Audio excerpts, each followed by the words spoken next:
नमस्कार दोस्तों, मैं राजकुमार मौर्य। बहुत बड़ी खबर आ चुकी है उत्तर प्रदेश के चर्चित सीईओ अनुज चौधरी को लेकर।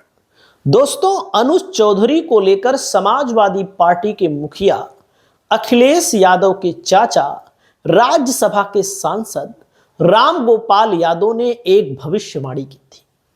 वह भविष्यवाणी क्या थी, वह आज सच हो चुकी है। आपको आगे वीडियो में बताने जा रहे हैं।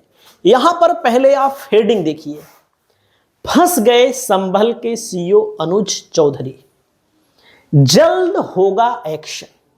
एक्शन क्या होगा आगे देखिएगा। देख सकते हैं, संभल सीईओ अनुज चौधरी के बयान पर भड़के राम गोपाल यादव और ऐसे लोग जब जेल जाएंगे। उस समय कहा था जब इनकी चर्चा बहुत तेज थी, उस समय राम गोपाल यादव ने कह दिया था कि ऐसे लोग जेल जाएंगे। अब जेल का मसला क्या है दोस्तों, इस मसले पर आपका क्या कहना है? सीईओ अनुज चौधरी की बल्ले बल्ले, पुलिस जांच में क्लीन चिट भी इनको मिल चुकी थी, क्लीन चिट भी मिल चुकी, तब भी चर्चा हुई। लेकिन आगे का मसला समझिएगा दोस्तों। यहां पर इनको सिंघम के नाम से जाना जाता है, इनको सिंघम के नाम से, दबंग सीईओ के नाम से जाना जाता है। संभल के दो सिंघम पुलिस के लिए ही बने मुसीबत। अब पुलिस इनके साथी जो हैं वो बेचारे भी फंस रहे हैं।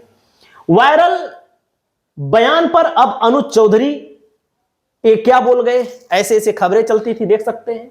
सीईओ अनुज चौधरी को मिला प्रमोशन, बने एएसपी। संभल विवाद से बटोरी थी सुर्खियां, लेकिन अब मामला गंभीर हो चुका है क्योंकि अनुज चौधरी अब फंस चुके हैं। अब इनकी जो नौकरी है वो खतरे में है और इनके ऊपर दोस्तों आप देख सकते हैं संभल हिंसा केस, एएसपी अनुज चौधरी समेत 15 से 20 पुलिस कर्मियों पर एफआईआर का आदेश किसने दिया है? आदेश दिया गया है दोस्तों कोर्ट के द्वारा। अब आप समझ सकते हैं कोर्ट की ताकत क्या होती है। कोर्ट जब एफआईआर का आदेश देता है तो इसका मतलब मामला बड़ा है और मामले में अच्छे अच्छे फंस जाते हैं। तो सीईओ अनुज चौधरी को लेकर देख सकते हैं, अनुज चौधरी पर गिरी गाज, चलेगा कानूनी डंडा। कानूनी डंडा कैसे चलेगा? क्योंकि दोस्तों यहां पर सचिन गुप्ता जी लिखते हैं, आप लोग यहां पर देख सकते हैं, यूपी संभल के पूर्व डीएसपी अनुज चौधरी, इंस्पेक्टर अनुज तोमर सहित कई पुलिसकर्मियों पर कोर्ट ने एफआईआर करने का आदेश दिया है। मामला संभल हिंसा से जुड़ा है जिसमें यामीन को गोली लगी थी। एसपी कृष्ण बिश्नोई ने कहा है हिंसा की पूर्व में जुडिशियल इंक्वायरी हो चुकी है, उसमें पुलिस कार्रवाई सही पाई गई थी, इसलिए मुकदमा दर्ज नहीं किया जाएगा। कोर्ट के आदेश के खिलाफ अपील की जाएगी। लेकिन कोर्ट जब आदेश देता है तो ऐसे आदेश नहीं देता है, ये सब आप लोग जानते हैं। मामला क्या हुआ था? तत्कालीन सीईओ अनुज चौधरी समेत अन्य पर केस दर्ज करने का आदेश, 7 दिनों में कार्यवाही करने का भी आदेश दिया गया है दोस्तों।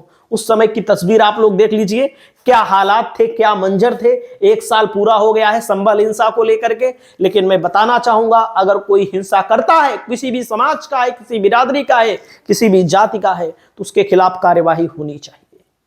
इसका मैं साफ साफ समर्थन नहीं करता हूं, हिंसा का कोई समर्थन नहीं, क्योंकि हिंसा देश में, प्रदेश में, क्षेत्र में अशांति फैलाती है और अशांति में हम तरक्की नहीं कर सकते हैं। चंदौसी की अदालत ने संभल हिंसा से जुड़े एक मामले में एफआईआर दर्ज कर जांच शुरू करने का निर्देश दिया है। अदालत ने कहा है कि 7 दिनों के भीतर आगे की कानूनी कार्यवाही सुनिश्चित की जाए। मामला 24 नवंबर 2024 को जामा मस्जिद सर्वे के दौरान बवाल में गोली लगने से घायल खग्गू सराय निवासी आलम से जुड़ा है। उसे 3 गोलियां लगी थी। गोली किसकी लगी थी? इसमें संभल सर्किल के तत्कालीन सीईओ अनुज चौधरी और तत्कालीन कोतवाली प्रभारी अनुज कुमार तोमर का नाम सामने आया है। याचिकाकर्ता की ओर से अदालत में आरोप लगाया गया कि हिंसा के दिन सीईओ, इंस्पेक्टर सहित करीब 15 से 20 पुलिस कर्मियों ने फायरिंग की थी। मतलब कि आरोप लगाया गया कि फायरिंग की थी, इसमें इंस्पेक्टर भी थे और सीईओ भी थे। इसमें आलम गंभीर रूप से घायल हो चुका था। पीड़ित आलम के पिता यामीन ने कोर्ट में दिए प्रार्थना पत्र में कहा था कि उनका बेटा बिस्किट बेचने का काम करता है। 24 नवंबर की सुबह करीब 8 बजे वह 3 पहिया ठेले पर बिस्किट बेचने के लिए घर से निकला था। जैसे ही वह जामा मस्जिद के पास पहुंचा तभी तत्कालीन सीओ अनुज चौधरी, कोतवाली प्रभारी अनुज तोमर और अन्य पुलिसकर्मियों ने भीड़ पर जान से मारने की नीयत से गोलियां चला दी। आलम ने ठेला छोड़कर भाग कर जान बचाने की कोशिश की, लेकिन 2 गोलियां उसकी पीठ में और 1 गोली उसके हाथ में लग गई।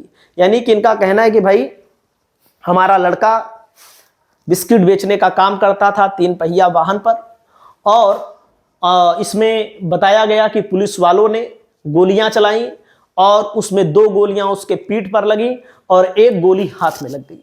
आगे मसला, किसी तरह घायल हालात में आलम घर पहुंचा, जहां से परिजन उसे निजी अस्पताल ले गए। हालात गंभीर होने पर हायर सेंटर रेफर किया गया, बाद में मेरठ भर्ती कराया गया। वहां ऑपरेशन के बाद उसकी जान बच सकी, यानी कि उसकी जान बची, ऑपरेशन हुआ, उसकी जान बची। पीड़ित पिता का आरोप है कि बेटे ने साफ तौर पर सीओ, कोतवाली प्रभारी और अन्य पुलिसकर्मियों द्वारा गोली चलाने की बात बताई थी, लेकिन जब कार्यवाही के लिए पुलिस प्रशासन के अधिकारियों से गुहार लगाई तो कोई सुनवाई नहीं हुई। अब सुनवाई कहां हुई है? अब सुनवाई हुई है कोर्ट में। कानून के ऊपर कोई नहीं। अनुज चौधरी समेत 12 पुलिसकर्मियों पर केस के आदेश पर बोले एमपी जियाउर रहमान बर्क, यानी कि कानून से ऊपर कोई नहीं होता है। और एक बात मैं आप सभी साथियों को बताना चाहूंगा, आगे सुनिएगा।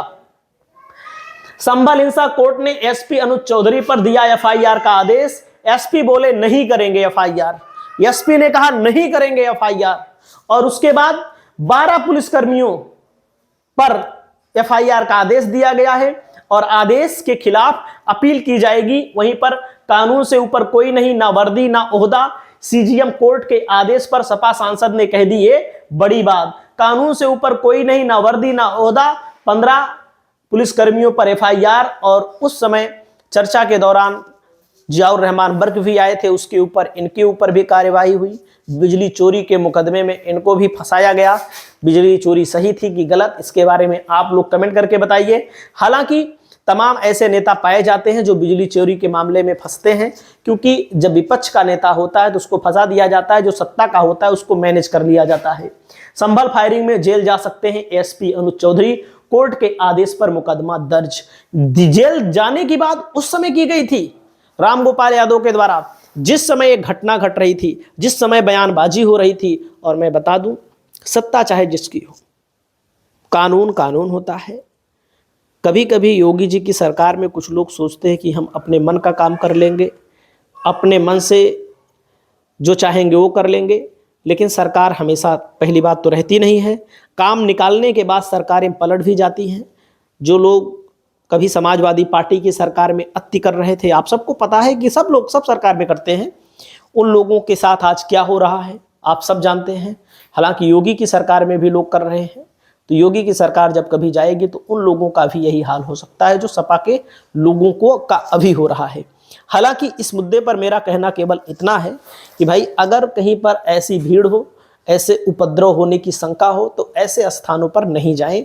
आप किसी भी मसले को लेकर आपकी जो भी राय हो कमेंट करके बताइएगा। अब देखो अनुज चौधरी फंस गए हैं, अब इस पर कोई सरकार काम नहीं देगी। अब कुछ ना कुछ कार्यवाही होगी, नौकरी से हाथ धोना पड़ेगा, जेल जाना पड़ सकता है। नमस्कार।